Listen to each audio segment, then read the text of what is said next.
Hello, ladies and gentlemen, and welcome once again to our virtual classroom. And what I want to do today is go over the notes in this video, the notes for 4-3. So we're going to be looking at mixed numbers. 4-3, we're going to be looking at mixed numbers. So once again, if you didn't take the notes or you didn't get a chance to, I encourage you to pause this video as you follow along. You can find these notes also on OneNote. But anyways, what are mixed numbers is the question. What are mixed numbers? And ladies and gentlemen, mixed numbers are simply a mix of an integer and a proper fraction. Again, a mixed number is literally a mixing together of an integer and a proper fraction. Let us remember that an integer has no decimal value. So think of numbers like 1, 2, 3, 4. So we're talking about whole numbers. Like in this example, we have 2, that would be our integer, and then we're mixing it with a proper fraction. A proper fraction being a fraction where the numerator is less than the denominator. So here we have 2 wholes, that's the integer, and 1/2, the proper fraction. Now, if this was describing pizzas like we usually do in this class, this would represent 2 whole pizzas,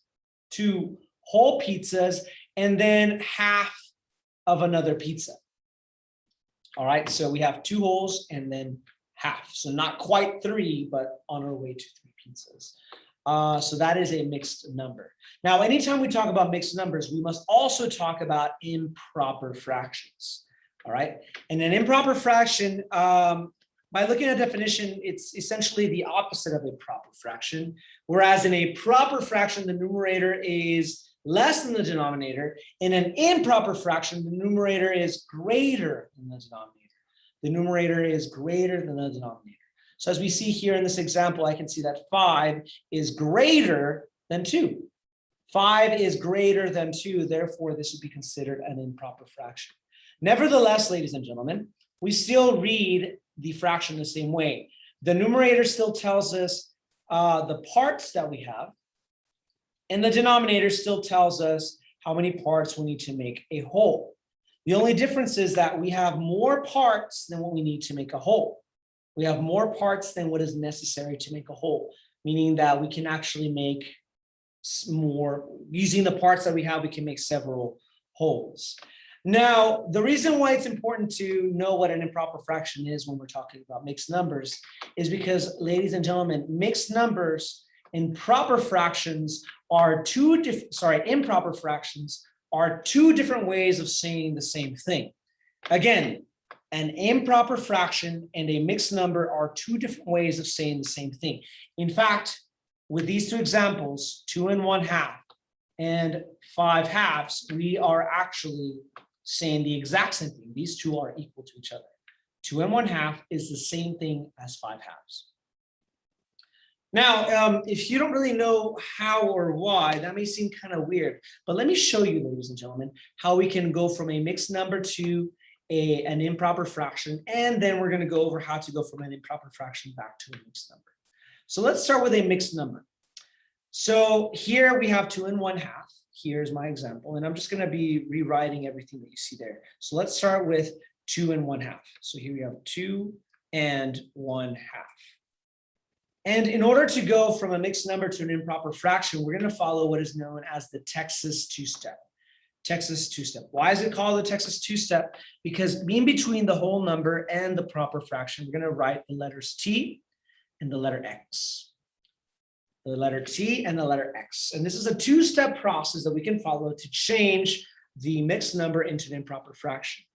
Ladies and gentlemen, whenever we are multiplying and adding, we always multiply before we add. So we're going to do the multiplication first. So we're going to multiply the denominator with the whole number. So here we have 2 times 2, which gives us 4. And then we are going to add the numerator. So we're going to add 4 plus 1.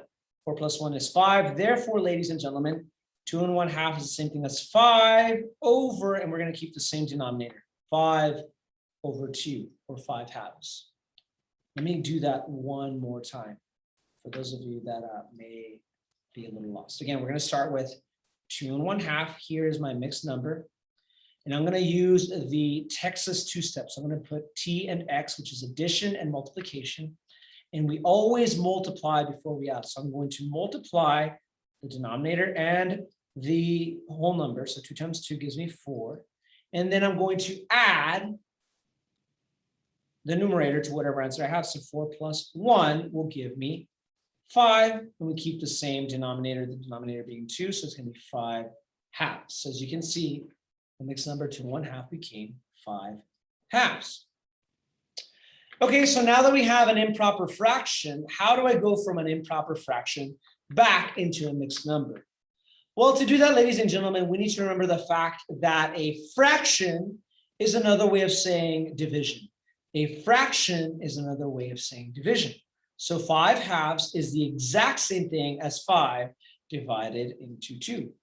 5 divided into 2. The top number is the first number. And when I'm dividing, the first number always goes inside. So 5 divided by 2 means 5 divided into 2. 2 would be the divisor, 2 would be on the outside. All right, even though I already worked it out here, I'm going to redo that here on the side just so that you can see exactly what I'm doing. So we have 5 divided into 2. And ladies and gentlemen, we know that 2 goes into 5 exactly 2, well, not exactly, but it goes in it 2 whole times. 2 whole times. That means that it's going to give me 2 whole numbers. All right, moving on. 2 times 2 is 4. 5 minus 4 is a remainder of 1. So ladies and gentlemen, 2 fits into 5 2 whole times. So it's going to be 2, a whole number 2. And we're going to keep the same denominator of 2. And my remainder is 1. So notice that it's 2 and 1/2. 2 and 1/2. Let me do that one more time. Again, ladies and gentlemen, we have 5 divided by 2. So here I have 5 divided into 2. 2 goes into 5 2 whole times. That's why my mixed number is going to have a large number 2 because it's 2 wholes. 2 times 2 is 4. 5 minus 4 is 1. We always keep the same denominator. In this case, my denominator is 2, and my remainder is 1. So 2 and 1/2. Notice that we went from an improper fraction back to a mixed number. And that's pretty much it, ladies and gentlemen. That is pretty much it. In fact, if we go into our assignment and we scroll down to number 8, notice how we are given a mixed number. So here we'll do number 8 together. We're given the mixed number 4 and 1/5. So if I start with 4 and 1/5, and if I need to change that into an improper fraction, we need to follow the Texas two steps. So I'm going to do T and X. This is how you show your work.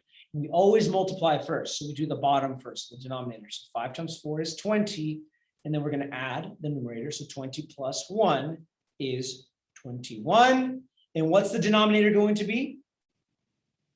The same denominator that we had in our proper fractions, so 21/5. So 4 and 1/5 is the same thing as 21/5. Again, we multiply first. 5 times 4 is 20. And then 20 plus the numerator plus 1 gives us 21. And we keep the same denominator. So 21/5. If we do another one, let's do 8b. 8b. Notice that we have 3 and 2/7. 3 and 2/7. Again, we're going to follow the Texas two-step. We're going to follow the Texas two-step. So that means that we need to multiply first. We're going to multiply 7 times 3, which gives us 21. And then 21 plus 2, we have the numerator, will give us 23. And what's going to be our denominator? The same one that we had before, which is 7. So 23/7. So yes, 3 and 2/7 is the same thing as 23/7. As you're typing these on Schoology, remember that to do a fraction, you just do, for example, if I do 23/7, I'm going to type in 23 / and then 7, and that's how you would do it. Awesome. Well, what if we're going from a mix from an improper fraction like we have here on 9a back to a mixed number? Well, let's start by writing it down. So 8/3. And remember that when we have a fraction, the fraction always means division. Fraction always means division. So 8/3 is the same thing as 8 divided into 3. And let's go ahead and divide. 3 goes into 8 2 whole times. So I know that my mixed number is going to have a whole number of 2. So 3 times 2 is 6. 8 minus 6 is 2. We're going to keep the same denominator of 3. And my remainder is going to go on my numerator. So it's going to be 2 2/3. When I type that into Schoology, it is going to be 2 space 2 for the numerator /3. That's how you would type it in, 2 space 2 /3. Let's try one more. And if I'm going too fast, just rewind it, watch it again. Hopefully watch that part again. But let me do 9b now. Let's go ahead and do 9b, which 9b is right here. We have 3 halves. Notice that it is an improper fraction because the numerator is greater than the denominator. Remember that this fraction bar means division, so we're going to divide 3 into 2. Okay, so 2 goes into 3 only one whole time. So I know my mixed number is going to be a 1 whole. And 2 times 1 is 2. 3 minus 2 is 1, so it fits one whole time. That's my whole. We have a denominator of 2, and my numerator is 1 1/2. So in Schoology, you would type in 1 space 1 /2. All right, ladies and gentlemen, that's it. Hopefully after this video, you now know how to go from a mixed number to an improper fraction and an improper fraction back to a mixed number. And with that, I will see you next time.